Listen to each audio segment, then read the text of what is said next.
Tom show. Although a relative newcomer, his easy, clean style of comedy has entertained crowds of all ages. He says he's entertained them. I don't know if that's true. We're very excited to have him here with us tonight. Ladies and gentlemen, please welcome the short but sassy Dave Beals.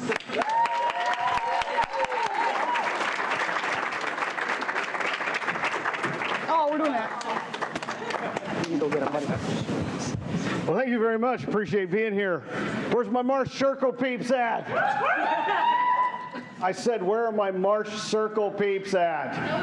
And you guys are way too mellow tonight, let me tell you what. You go to March Circle, you get mellow.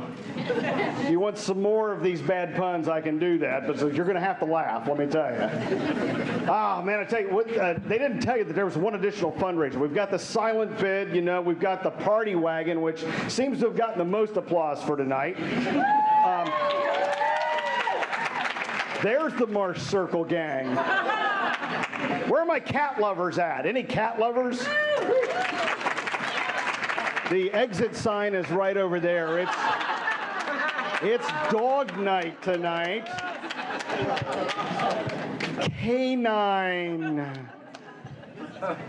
Anyway, the fundraiser you don't know about is that I am up here with a microphone in my hands till your wallets are empty. So it's just that simple. And I can talk about anything all night long. I don't care. I'm a great extemporaneous speaker. But now, Canine Justice Network. You know, when I first heard about this, I thought to myself, man, Canine Justice, that is awesome. A TV show after Duck Dynasty that has got to be better than Dog the Bounty Hunter. We look better. Yeah, we look better. And then Natasha over here.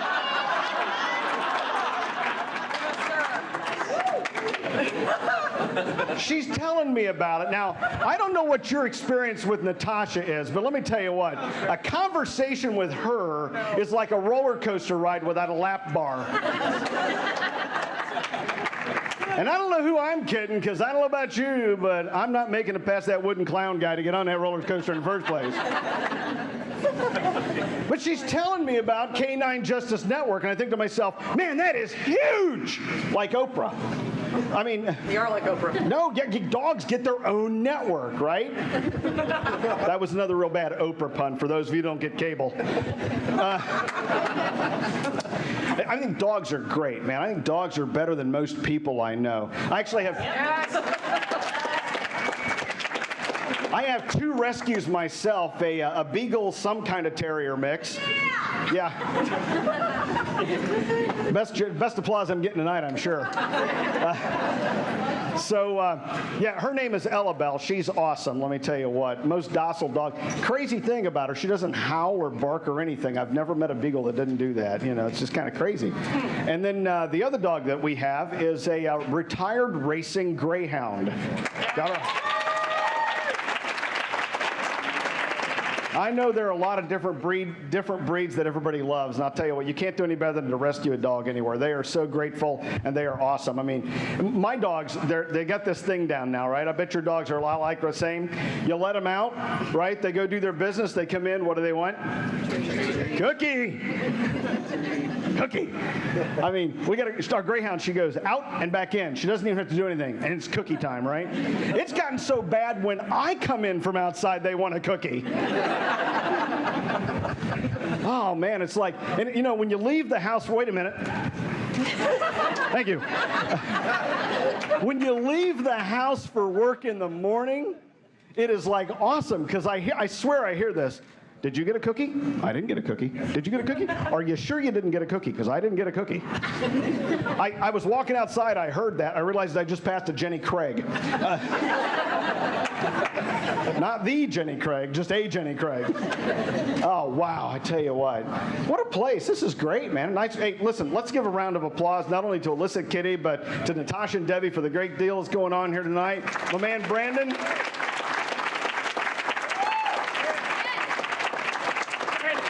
I found out from my man Brandon about 5 minutes ago that everybody my height is named Dave Beals.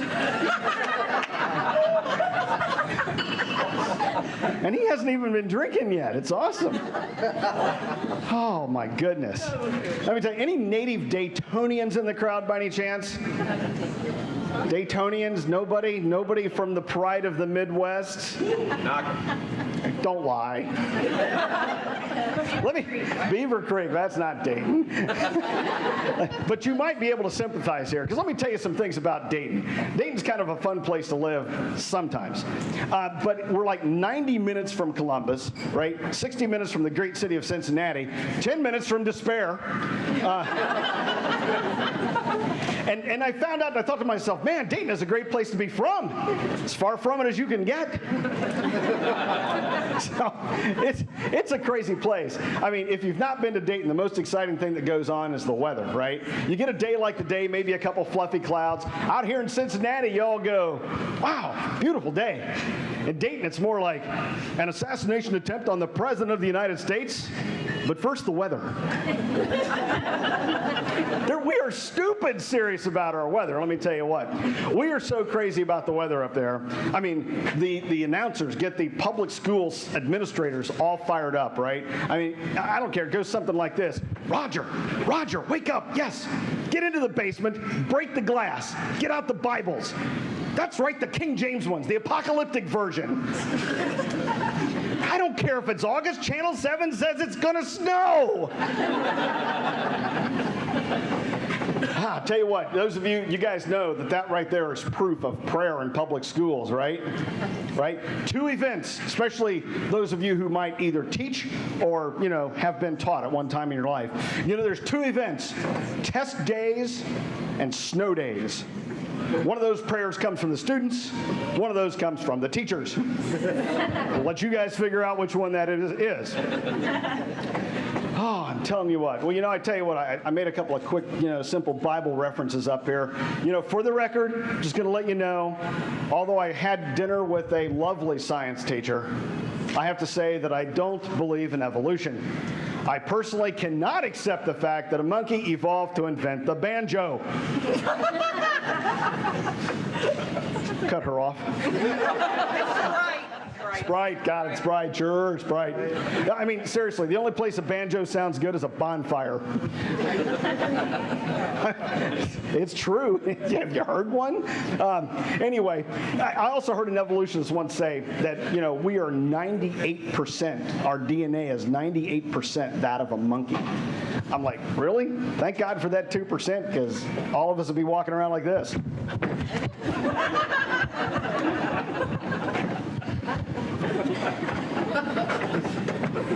Right about now, Natasha's going, oh, God, I hired him. This gentleman right here is going, make me laugh, funny boy.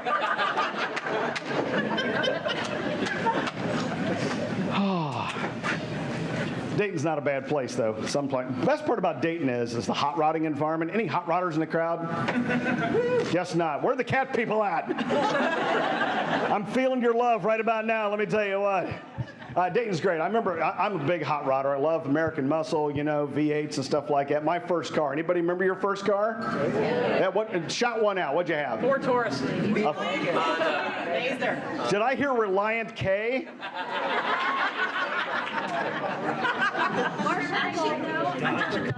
I heard a Citation. I heard a Dodge Dart. Mine was a 1973 Ford Gran Torino. Oh, yeah. Ho, ho, ho. Those cars in the 70s were so big, if you guys remember them. I found out how big they were the first time I went to the BMV to put a license plate on the thing. You didn't put a license plate on it. You registered a new zip code. I remember the first time I was driving it, small commuter plane landed on the hood. I stopped the car, I jumped out, I'm going, the plane! The plane!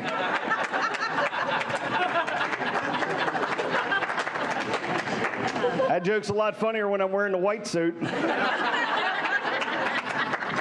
Those 70s cars, though, they were built like tanks, I mean, I don't know where that car is today, but I am just convinced that somewhere halfway around the world, some Middle Eastern rebel's charging the palace in that baby right now. Just saying. Just saying. You guys know what that one means? Young people knows what it means. I don't know if all of us geezers know what it means. Not you, sir. Just saying says that you can take anything that comes out of your mouth, no matter how stupid it sounds, and magically transform it into something that's either intelligent or acceptable.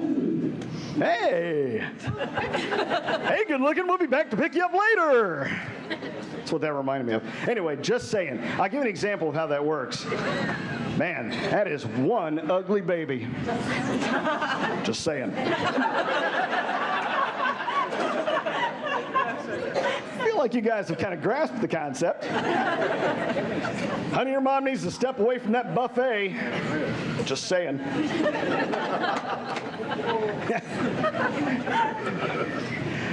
Holidays coming up, right?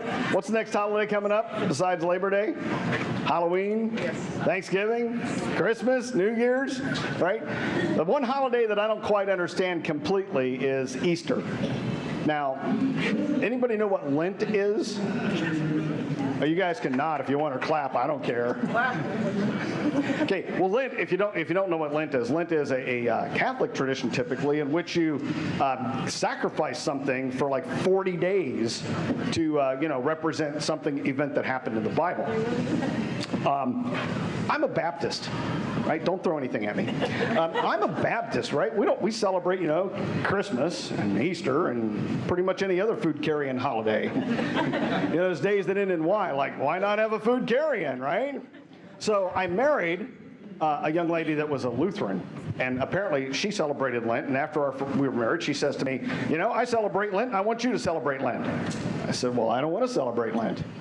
Well, that year I gave up refined sugar, Coke, cupcakes, candy. It was the worst 13 days of my life. I mean, I don't want to be disrespectful, but even Jesus only had to stay buried 3 days. This year, I gave up salad.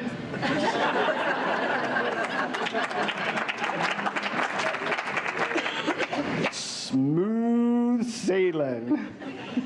Let me tell you what.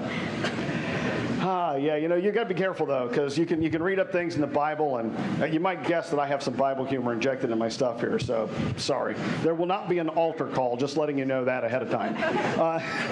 But you got to be careful about some of the things in the Bible, right? For example, if you're a young married guy, you got to be careful about reading the book of Ephesians, because there's a verse in there that starts out with, "Wives, be submissive to your husbands." I can think of a young man looking at that verse and going, that ought to come in handy during a fight. Because if you whip out Ephesians 5:22 on your wife in a fight, don't blame me if she goes Judges 15:15 on you. Just shout that one out when you think you know it. No? Nobody? Where's the Marsh Circle gang at? They told me you guys were more involved than this. No. So anyway, Judges 15:15. I won't quote it for you, but it involves the jawbone of a donkey and 1,000 dead Philistines. That is bad in any translation, let me tell you. Just saying. Well, I tell you what, I've only got a few more minutes up here because I promised Natasha and Debbie I wouldn't run over. But I did want to talk about what I like to refer to as the elephant in the room, or in my case, the toy elephant in the room.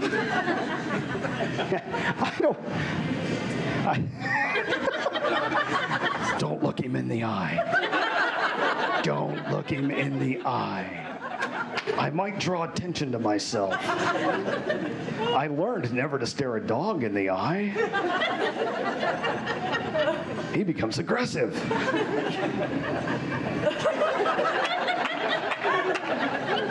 Okay. I don't want to tell you that I'm short, okay, but on my driver's license, the height box just says shown actual size.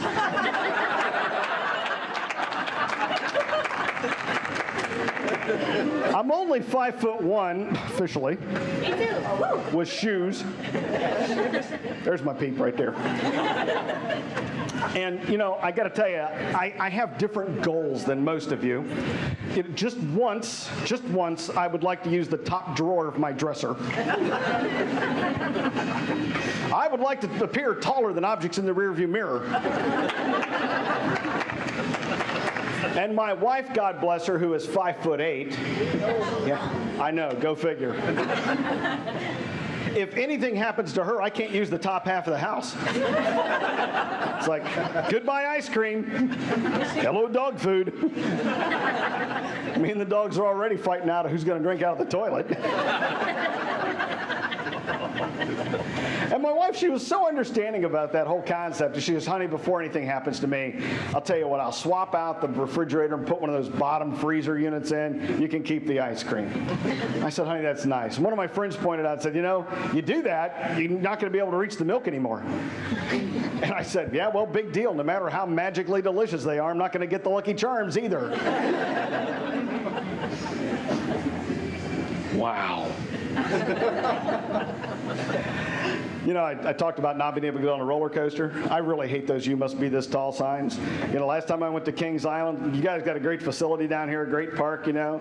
Problem is I had to give up and go home early because I saw one of those "you must be this tall" signs at the coffee house, the Pretzel Hut, and the men's room. Time for me to go. Kind of the bad part about being this height, though, I got to tell you, is buying clothes, right? I mean, my wife and I, we go to Walmart sometimes, and she'll hold an out shirt up or something. She'll go, how do you like this? And I'm like, what size? She goes, 40. I'm like, 40? No, hon, too big. 40, too big. She goes, no, 4T. 4T.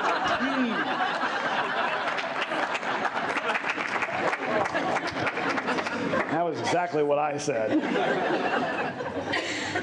And then, you know, trying on a shirt like this, you know, let's face it, we got to find a shirt that fits my somewhat, we'll call it stout frame, which means I got to get shoulders widened to fit, but then the sleeves are too long. So everything I try on, I'm back to that 98% again.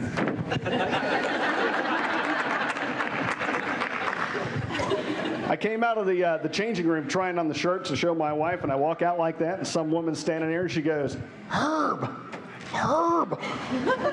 look at that poor deformed man. Herb's like, shirt looks good. And then I go into one of those, you know, the other problem is like, you know, pants. So I typically have to go into like a place where they got people that can wait on you and help you out.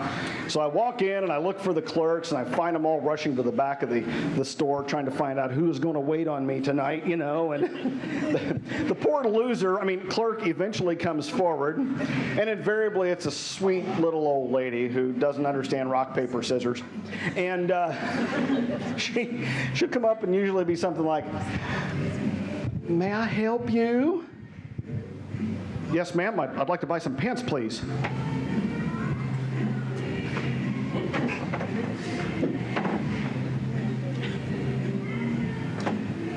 Sugar, what size are you? 4612.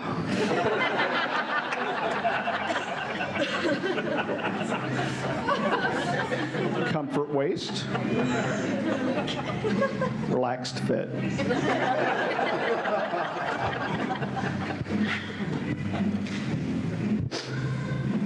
Bless your heart.